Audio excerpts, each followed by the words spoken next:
fortaleza de la bahía de Corral vía terrestre. Pero es solamente esa época, pero lo que voy a hablarles ahora viene de mucho tiempo atrás. Claro que sí. E incluso de la conquista española, o parte de la conquista española. Valdivia originalmente se funda en 1552, el día 12 de febrero, por don Pedro de Valdivia. ¿Por qué yo me retrocedí tanto en el tiempo? Porque lo que es la historia de estos fuertes tiene que ver directamente con la ciudad de Valdivia. Porque esto servía como cortada de paso para entrar hacia la ciudad.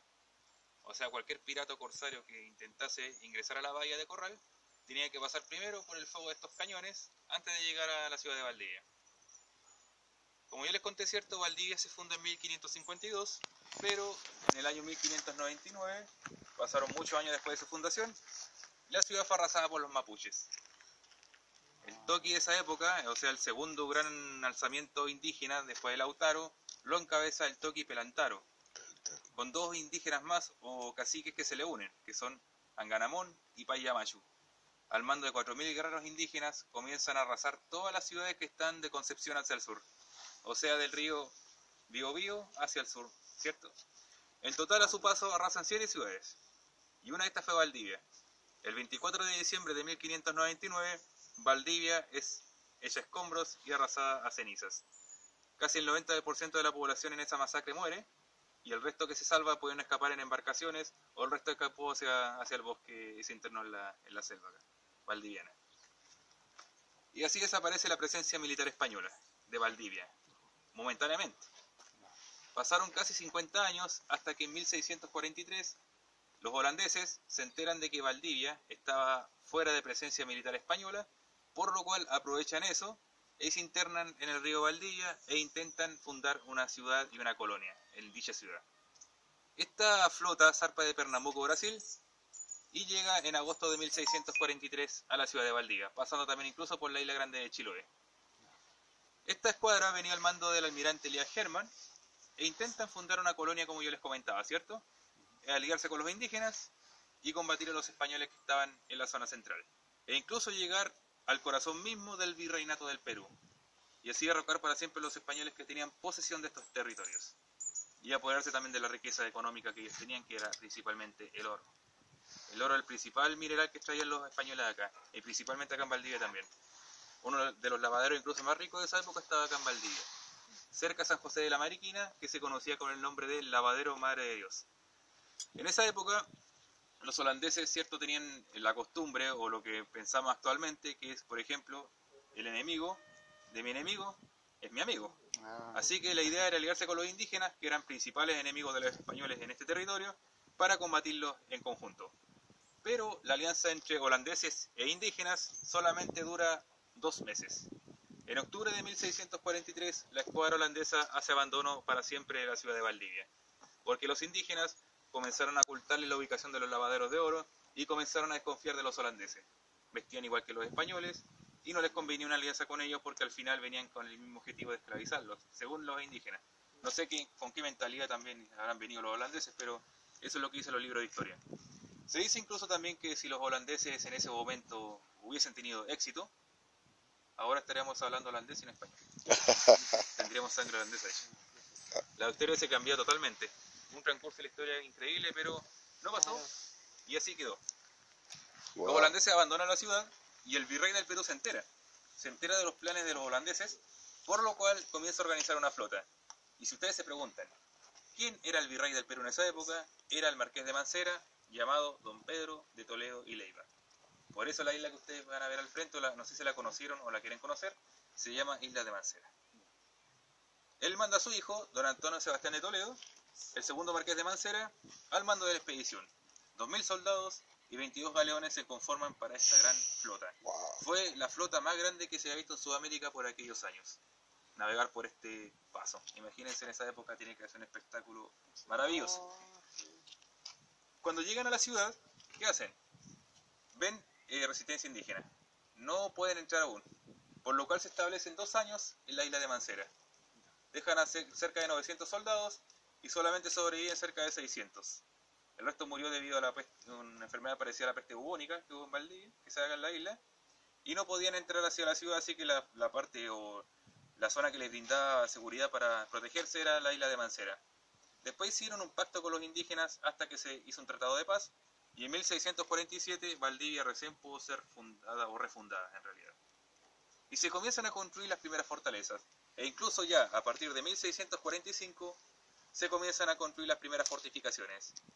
Una de ellas fue este castillo, el castillo San Sebastián de la Cruz.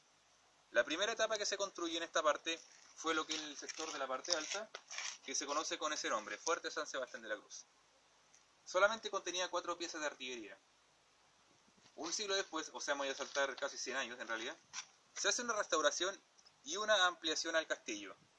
Se amplía una parte que se llama la argolla, que es la batería donde ustedes ingresaron al castillo, la primera parte, ¿cierto? Ese sector que está allá.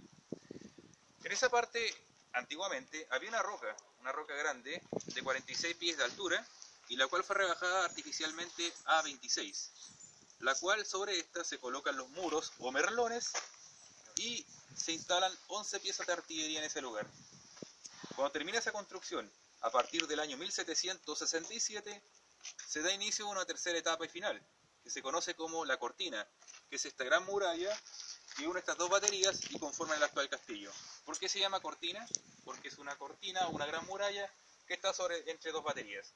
Antiguamente este lugar era una playa, por lo cual los españoles tuvieron que hacer un relleno, justamente. Se hizo un relleno en este lugar.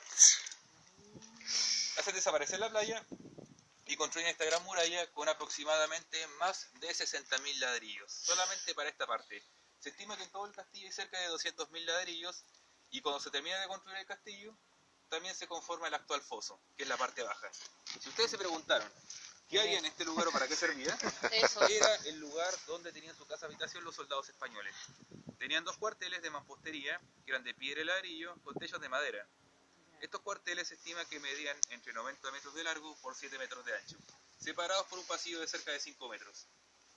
En este castillo existía solamente un túnel. Si ustedes se preguntaron si ese túnel es original, no lo es. O sea, es original, pero de otra época. Data entre el año 1908 a 1910. Lo construyó una siderúrgica que funcionó en Quim Corral por casi 50 años. La siderúrgica más importante en Sudamérica en aquellos años. Se conocía con el nombre de Altos Hornos de Corral. Era una empresa de origen francesa y estadounidense. Ellos hacen aquel túnel, esa perforación, ¿cierto? Y por aquel lugar pasaba una especie de ferrocarril de trocha angosta, el cual tenía acceso al foso del castillo y el cual fue utilizado como cancha de acopio o bodega. Y ese es el por qué hacen desaparecer los cuarteles que habían en el foso del castillo. Esta planta operaba a cerca de 1 kilómetro hacia allá, hacia el sur de Corral, en un sector que se llama La Guada, e incluso actualmente subsisten algunas ruinas de esa empresa, que quebró finalmente hasta el año 1958. Me salté muchos años para explicar eso. En total, volviendo al tema del castillo, esta fortaleza databa ya con 21 piezas de artillería. Si ustedes me siguen, voy a ir al cañón de allá. Ahí tengo los mosquetes también, por eso los quiero llevar ahí. 21 piezas. ¿Hasta ahora tienen alguna duda, consulta con lo que he contado? De las 21 piezas que tú dices, ¿cuántas quedan ahora? Actualmente solamente hay 12. 12. 12 piezas de artillería. ¿Y las otras? ¿Qué Hay pasaría? 2 que están en la plaza, 2 que están en el patio de los cañones, en la moneda, perdón. Pero el resto no se supo qué se hicieron con ellos. No quedó ningún registro escrito, así que la información que está... La siderurgia se lo fundió. Que fue la siderúrgica que lo fundió, pero lo dudo mucho en realidad. Sí, en realidad. Supuestamente entre cada merlón había un cañón. Claro, entre cada merlón se suponía que había un cañón, pero no todos. Ya. En esta fortaleza hay 34 troneras. El merlón es esto se llama cañonera o tronera. La tronera. La tronera es de esta línea hacia afuera. Esta es la cañonera. Aquí se ubicaba la boca del cañón. Y ahí tronaba, por eso se llama tronera. Hay 34, de las cuales 21 estaban ocupadas por cañones. Esta pieza de artillería que ustedes ven acá fue fundida en los mercados de Lima, en el Perú, tanto en Bilbao como en Oviedo, al norte de España. En esos lugares fundieron cañones de bronce, pero eran muy pocos en realidad. La mayoría estaban hechos de hierro porque era un material más económico, ¿cierto? Y lo hacían en los mercados de Lima, como yo les comentaba. Y cada uno pesa 2.000 kilos cada cañón. O sea, 2 toneladas de hierro por cañón. El alcance efectivo de estos cañones equivale a cerca de 1.500 a 1.800 metros. Eso era el alcance efectivo. podían haber alcanzado mayores rangos de distancia, pero ya en esa distancia la bala perdía efectividad. Dicen que podían haber alcanzado hasta 4 kilómetros. Se llama del calibre 24, porque la bala que se disparaba pesaba 24 libras, 12 kilos por bala. Y este cañón mide aproximadamente 2,5 metros, ¿cierto? Y se divide en 3 partes. En 3 partes. La culata o recámara, cuerpo primario, cuerpo secundario, cuerpo terciario y la boca, perdón, son 5 partes. Pero entre estas partes son 3. Para operarlo necesitaban una cantidad mínima de 5 soldados, ¿cierto? Y para movilizarlo un carrito como este. Este carrito se llama cureña, pero como ustedes pueden apreciar no es original de la época, es solamente una réplica de cureña de barco. La original, que data del siglo XVIII, consistía en una pieza de madera, principalmente roble, que era una madera bastante resistente y dura, con ruedas de hierro. Estas ruedas eran como de carreta, una en cada lado del cañón, y la base era más alargada hacia atrás. En el brazo, o en esta parte de lo que era la cureña, se ubicaba una muñonera. ¿Qué es una muñonera? Es un brazo metálico que sujetaba el muñón, que son estos brazos que tiene el cañón acá al lado. Eran como unos bracitos que la sujetaban. Y se cargaba por avancarga, o sea, por la boca. Estos artilleros, ¿qué hacían? Retrocedían la pieza de artillería hacia atrás, obviamente, ¿cierto? Y la cargaban por la parte delantera, por avancarga, por la boca. Primero introducían un cartucho de forma cilíndrica, era como un cigarro gigante, imagínenselo, grande, ¿cierto? Lo colocaban por la boca, lo insertaban en esta parte que se llama recámara. Posteriormente colocaban la bala, la esfera de hierro que pesaba 12 kilos, 24 libras pesaba cada bala. Y en este agujerito se colocaba la mecha. Si ustedes pueden apreciar, hay un clavo ahí. ¿Lo vieron? No. En algunos cañones no sé si lo habrán visto. Bueno, ahí está. Ese clavo, ¿por qué está ahí? Porque después de la toma de Cochrane, él ordena que todos los cañones se inhabiliten. Y los mandó a sellar y les colocó un clavo. Porque por este lugar se detonaba. Ahí se insertaba la mecha. Oh. Con un clavito, ¿cierto? Una especie de fierro con punta, los artilleros lo colocaban dentro de este agujero, lo martillaban, agujereaban el cartucho por dentro y le colocaban la mecha. Ahí recién se podía detonar. Pero este procedimiento yo se lo conté resumidamente. Esto duraba entre 8 a 10 minutos. Mínimo. 15 máximo. Por cañón, por disparo. Porque tenían que, después que disparaba la pólvora, quedaba resto de pólvora encendida. O el cañón podía estar humedecido por dentro. Y la pólvora se iba a mojar y no iba a servir. Así que tenían que secar, limpiar el cañón, humedecerlo, qué sé yo, secarlo, quitar todo el resto de pólvora encendida y luego se cargaba. Era un proceso más o menos largo. Luego colocaban el cañón en la cañonera y ya estaba listo para dispararse. La principal bala era la bala rasa. No sé si la vieron en los primeros 3 cañones. Sí, Tienen balas al lado. sí, sí. Son originales a todo esto. Esas esferas de hierro viajaban a cerca de 150 a 170 km por hora y servían para destrozar los barcos, agujerearlos y hundirlos. Había una bala muy particular que se conoce como la bala encadenada o bala con cadenas. Esta bala consistía en 2 esferas de hierro de 12 libras cada una, unidas y separadas por una cadena. Al momento que esta bala se disparaba, iba girando como una especie de boleadora, a la misma velocidad, ¿cierto?, que la anterior, y servía para destrozar los mástiles o el velamen de los barcos. ¿Para qué era esto? Inhabilitarlos, justamente. En esa época los barcos funcionaban con la fuerza eólica, no existían los barcos a vapor todavía. Así que era fácil si se rompía un mástil, o bien depende de las condiciones climáticas, si había mucho viento, lluvia, etc., podía encallar en la roca incluso. O bien ser blanco fácil para disparar las siguientes balas, que yo le nombré anteriormente, pero hay otra más que era más letal, que se llama la bala roja. Esta bala era la misma esfera que ustedes ven allá, pero se calentaba al rojo vivo, se insertaba en un horno. Este invento lo hicieron los polacos. Los ingleses lo copiaron y finalmente los españoles. No es un invento español por ese caso. Lo colocaban dentro de un horno, al rojo vivo, que tiene una abertura en la parte de arriba. Si ustedes fueron al fuerte de Niebla o van a darse cuenta que al lado de los cañones, en la parte posterior, hay un hornillo.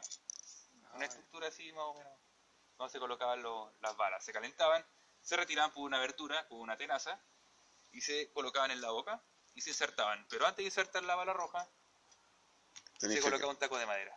Ah, ya. Porque ustedes se preguntarán si esto podía explotar. Ya me fue. si se le hacía un Sí. invento. Capaz Ese de, invento se hizo para la bala roja. le puede reventar el cañón. Claro, puede reventar el cañón también. Así que por O eso, tiene que haberles pasado. más de algún Yo accidente creo que tiene sí. que haber habido. Yo A creo lo que mejor, sí. claro, alguien cargó mal el cañón, se olvidó de colocar el taco de madera y explotó. Pero a lo mejor no pasó, quién sabe.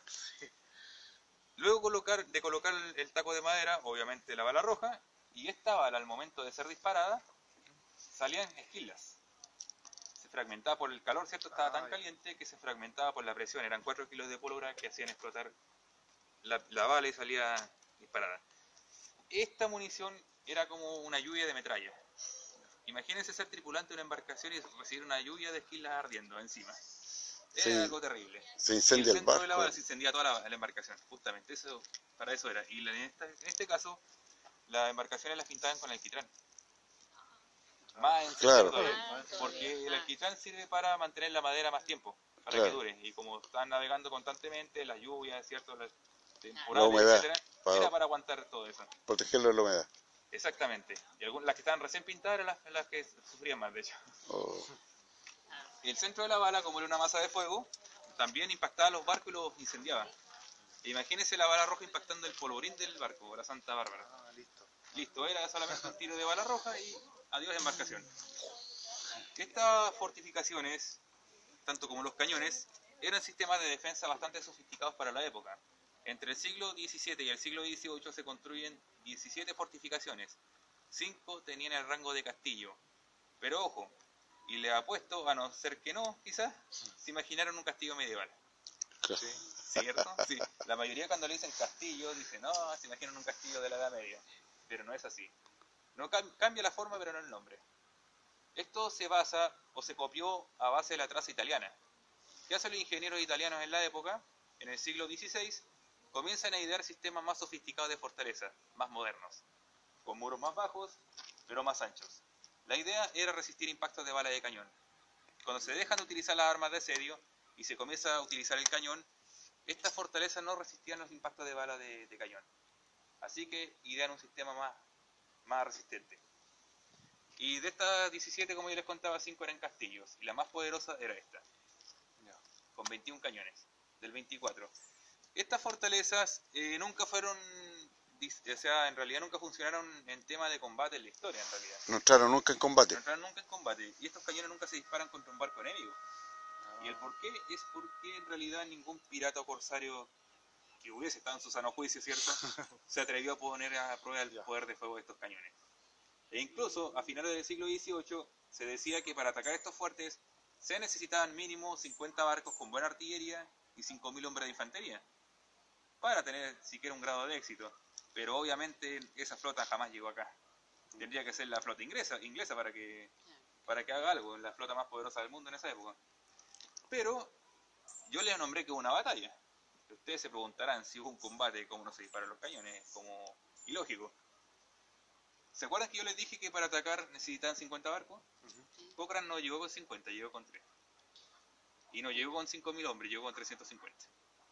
Ustedes se preguntarán, o si yo les pregunto, ¿cómo creen ustedes que Lord Cochrane hizo esta tarea? O tuvo éxito incluso, derrotó a la hueste hispánica e hizo que huyeran de acá. ¿Cómo lo logró? Con tan poca gente y tan pocos recursos. Tierra, no. Yo sé, No, es que la sabe. yo sé, Justo por tierra. claro, es que el caballero, Que El- vino que se desembarcaron allá antes de llegar a el Lord Cochrane con sus tropas se vino por la retaguardia en el fondo, Justamente. por la retaguardia y los pilló supuestamente desprevenidos. ¿Cuánta gente había aquí, crees tú? En este castillo, al momento que atacaron los patriotas, habían 750 hombres, se estima, alrededor. No se sabe, porque era la madrugada, algunas tropas venían de manera desordenada, y fue una improvisación prácticamente. Claro, los pillaron Algunos durmiendo, escaparon hacia Valdivia, claro. En realidad no. ¿no? Los realistas ya sabían que venían los patriotas atacando. Les explico cómo fue esto. En aquella época, Chile, o lo que ustedes conocen como Chile, ¿cierto?, como nuestro país, no es como ustedes lo ven ahora. Solamente era una parte sur del desierto de Atacama hasta el río Biobío. Del Biobío al Tolten, ¿cierto?, comandaba los indómitos mapuches, y del Tolten hacia la isla grande de Chiloé. Estos territorios eran fieles a la corona española, eran realistas declarados. Ciudad era una ciudad realista, de hecho. Por lo cual, para los ojos de O'Higgins, eso no era conveniente y tenían que expulsar a los realistas de este lugar y anexar a Valdivia como territorio chileno. Chile logra su independencia el día 12 de febrero de 1818, ¿cierto? Se firma el acta en la ciudad de Talca, pero aún así había ciudades fieles al rey de España aún. ¿Qué ocurre acá? Un mercenario de origen escocés llamado Lord Thomas Cochrane toma las riendas del asunto y se hace cargo de esta escuadra. Para lo cual, el día 18 de enero de 1820, ¿cierto? O sea, un mes antes de la toma de Corral, o casi un mes antes, Cochrane llega a la bahía de Corral con bandera española en la fragata O'Higgins. Justamente, él llega con bandera española, haciéndole creer a los realistas que era una nave que venía a dejar pertrechos y munición, y el real situado en realidad. Era una paga que llegaba cada 6 meses a los soldados españoles que estaban acá. Los realistas, al ver esta embarcación, Cochrane pide un práctico. Él ancló a 5 kilómetros de acá, al frente del fuerte de San Carlos, y solicita el práctico. Envían a 4 hombres, más uno más que venía de apoyo, suben a los O'Higgins y son tomados prisioneros. ¿Cuál era la idea de Cochrane acá? Era sacar información. Él no atacó en ese momento, solamente saca información y se va, así de simple. Y el punto débil principal, como ya lo mencionamos, era este. ¿Hacia dónde apunta el cañón? Al mar, ¿no? Al mar, ¿cierto? No tenían defensa en las retaguardias, habían playas incluso donde se podía desembarcar fácilmente, y Cochrane lo sabía. También la bahía estaba desguarnecida de soldados, la mayoría no estaban acá, no había suficiente cantidad de tropas para defender la bahía, y en fin, muchas debilidades más como mal mantenimiento, etc. Así que Cochrane vuelve a Talcahuano y le pide apoyo al coronel Ramón Freire. Él le facilitó 350 de sus mejores hombres, más oficiales que venían al mando. Y uno de estos personajes, el ya mencionado Beauchef, que era un francés que había participado en el ejército napoleónico, de hecho. Y este personaje ahí me toca encarnarlo todos los veranos acá en Reanimación. Este es mi personaje acá. Ah, el coronel Beauchef. Beauchef, sí. Yo soy el ganador acá. Yo peleo con el comandante español acá.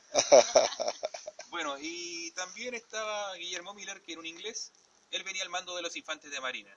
E incluso en la historia de Chile, ¿ustedes han escuchado hablar del desembarco de Pisagua? Ese no fue el primer desembarco anfibio acá en Chile. Fue aquí en Corral. Fue Pisagua. La mayoría pensamos que fue eso, pero no fue así. E incluso la frase vencer o morir de la marina chilena también la saca. Cochrane se le dijo a sus soldados antes de que desembarcaran. Le dijo: soldados, para la victoria tenéis 2 caminos, vencer o morir. E incluso cuando desembarcaron, le ordena a los remeros de los botes que regresen y no vayan a buscar a los soldados. La orden era vencer o morir, el intento. Así de simple. No había intenta de volver a escapar. Se reconoce en esa época que el soldado chileno era bastante aguerrido, era entregado a la causa y no tomó dudas alguna en el asunto y se atrevió a atacar. Aparte de estos oficiales y soldados que eran 350 que lo conformaban, venían 2 naves más aparte de la fragata O'Higgins, la goleta de guerra Moctezuma y el bergantín Intrépido. Y zarpan el día 25 de enero de 1820. Iba a ser una de las gestas más heroicas de la historia de Chile, lo que iban a hacer estos soldados. Y no se imaginaban que iban a pasar en la historia. A lo mejor se lo imaginaron en ese momento, no sé. En el trayecto, bueno, aquí ocurre un accidente en realidad. E incluso la flota estuvo a punto de devolverse. La fragata O'Higgins se encalló cerca de la isla Quiriquina y se le perforó el casco a la embarcación. Se la agujereó. Y se le comenzó a llenar de agua. Por lo cual tuvieron que zafarla, trabajar duro, pero aún así la lograron zafar. La dejan en Punta Galera, muchos kilómetros antes de llegar acá. Llega solamente la Moctezuma con el Intrépido. Cochrane pasa al mando de la Moctezuma. Llegan con bandera española nuevamente. Los realistas ven estas naves llegar y se da la alerta. En este momento, y no fue como el mes anterior que llegaron y se fueron. Aquí los realistas comenzaron a cargar los cañones. Comenzaron a prepararse para un posible ataque. Cochrane le ordenó a sus soldados que se mantuvieran ocultos, que no se dieran a mostrar aún, y los soldados estaban entusiasmados con entrar en combate. Cuando pasaron al frente del fuerte La Guada del Inglés con el fuerte de San Carlos, estas 2 fortalezas colindaban casi una con la otra, y cruzaban su fuego, hacían este movimiento, como de pinza. Entonces, los patriotas, aquí pasa algo. Uno de estos soldados venía, o varios en realidad, oculto dentro de los botes salvavidas. Bien tapados con una especie de lonas, y uno de estos botes que está en la Moctezuma cae al agua. Y se le suelta la amarra en realidad. Cuando cae, quedan al descubierto los patriotas que venían escondidos ahí. Los realistas lo descubren. Y ahí dicen ya, están atacando, son enemigos y abren fuego de cañones. 2 balas del 24 atraviesan al intrépido y mueren 7 soldados. Cochrane ordena que se haga el desembarco automáticamente, pero los realistas no iban a dejar que eso fuera tan fácil.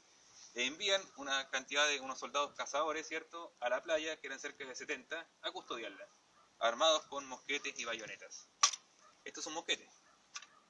Esta arma es un modelo francés en realidad, y la punta se llama bayoneta. Servía para el combate cuerpo a cuerpo. Y esto tenía una característica que disparaba solamente un tiro a la vez. O sea, se cargaba, se disparaba y se volvía a cargar nuevamente.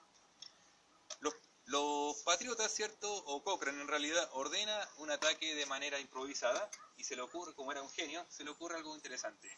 Ordena que apunten un cañón del calibre 8 hacia la playa, a la espalda de los soldados que estaban ahí, protegiéndola, cosa que las balas de cañón al momento que impacten en las rocas salten metrallas, esquilas de roca. Por lo cual le iban a pegar a los soldados en la espalda o en la cara, donde sea, y le iba a impedir utilizar el mosquete. Y así abandonen la playa. Y lo hicieron. Los soldados realistas, cuando abandonan la playa, les queda el paso libre a los patriotas para que desembarcaran. Desembarcan los infantes de marina, que eran 60, al mando de Miller, e incluso Miller recibe un tiro en el brazo, acá en el hombro, pero logra desembarcar con sus soldados, y luego sigue Beauchef con el resto de las tropas. Y se ordena un ataque de manera improvisada. Ojo, este desembarco ocurre a las 6:30 del día 3. Y Beauchef ordena algo interesante. Como era veterano de las guerras napoleónicas, no había participado en cualquier ejército, de hecho, fue uno de los ejércitos más grandes del mundo, en realidad, el de Napoleón. Estamos hablando de un ejército grande. Y su estrategia eran brillantes. Y Beauchef ordena todo lo contrario que se hacía comúnmente en la época. ¿Qué se hacía en esa época? Se atacaba por filas, por líneas de combate. Pero en este caso, él ordena un ataque en masa. Y dice a sus 350 hombres que ataquen todos a la vez. Y el ataque fue de noche. ¿Por qué lo hacen de noche y no de día? Por la visibilidad. Los realistas iban a pensar que atrás de ellos venían más filas y se iba a comenzar a cundir el pánico, ¿cierto?, a desmoralizar los soldados, e iban a comenzar a huir, de hecho. Y así fue. Los patriotas a las 9:30 de la noche se toman el primer fuerte, la Guada del Inglés, en 5 minutos. Apunte, fusil y bayonetas. E incluso mueren hasta soldados y oficiales en esa toma. Los realistas comienzan a huir y entregan todas las fortalezas del lado norte hacia el lado sur de la bahía. Los patriotas las comienzan a perseguir y los combaten fortaleza por fortaleza. Así se la van tomando. Dejan a algunos soldados custodiando, otros heridos, otros que vigilan a los prisioneros, y así van avanzando, hasta que llegan cerca de las 10:15, 10:30 de la noche, hacia ese cerro que se llama Chorocamayo, donde había una fortaleza con el mismo nombre. Donde está aquella antena ahí arriba, había un fuerte. Ese fuerte incluso disparaba la bala encadenada, ya que le daba la altura y la precisión para hacerlo. Algunos soldados realistas huyen en bote hacia Valdivia, otros escapan hacia los cerros, hacia el monte, y algunos llegan dentro del castillo de Corral. Por eso yo les dije que se estima, aproximado, que eran cerca de 750 hombres que llegaron a defender este castillo. El más importante de todos. Y aquí culminaría lo que fue la batalla, la última decisión. Era de vida o muerte. Los realistas tenían que defender esta fortaleza con su vida. Y así lo hicieron. Los patriotas a la 1 de la madrugada del 4 de febrero finalmente atacan este castillo. Imagínense ser soldados realistas acá adentro y esperar y saber que los van a atacar. Saber que si van a quedar vivos o muertos en realidad. Y así ocurre. La batalla fue entre 15 a 20 minutos aproximadamente. Eso fue lo que duró. Y se concentra en toda la parte alta del castillo. E incluso ustedes van a ver vestigios de la batalla. Si ustedes anduvieron arriba, no sé si apreciaron en algunas partes de los muros que habían agujeros. No, nada, no. Bueno, hay algunas partes acá también que los hay. Pero arriba se ve más. Esos agujeros son tiros de bala de la batalla. Son vestigios. Después de la batalla, finalmente los patriotas ganan este combate, se toman la fortaleza, quedan prisioneros, heridos y bajas, mayor parte de ellas realistas, y estos mismos, los que logran escapar, lo hacen hacia Valdivia en bote, y las fortalezas de la bahía de Corral en el lado sur aún están tomadas por realistas, pero cuando amanece y ven a Cochrane ingresar con sus 3 naves, e incluso se atreve a llegar con los O'Higgins, la O'Higgins, ¿qué venía haciendo? Se venía llenando de agua por el daño que sufrió. Y los realistas, al ver eso, pensaron que esta embarcación venía con muchas tropas y municiones adentro. y solamente venía llena de agua. Y Cochrane sabía que los realistas iban a pensar eso. Otra astucia del Lord. Así que, bueno, los realistas que hacen, escapan hacia Valdivia y entregan toda la fortaleza a disposición de los patriotas. En esa época, el comandante de la autoridad máxima española que estaba acá era don Fausto del Hoyo y Sánchez. Y don Fausto del Hoyo le fue como el apellido. Bueno, don Fausto estaba en Valdivia cuando atacan el castillo. De hecho, la máxima autoridad dentro de la bahía vivía en la parte alta de este castillo, donde están los cipreses. ¿Ya? Estaba ubicada la casa del comandante en esa época. Los realistas, cuando finalmente se ven vencidos y derrotados, saquean la ciudad de Valdivia y escapan hacia Chiloé, que fue el último bastión realista que existió acá en Sudamérica, y se libró hasta 1826. Fueron porfiados. Pero hasta finalmente ya Ramón Freire firma el Tratado de Tantauco y se acaba para siempre lo que es la presencia militar española acá en Sudamérica. Y se anexó en esa época. Valdivia en 1820. Después Boché fue gobernador de Valdivia incluso. Wow. Y eso es lo que yo les puedo contar de la historia de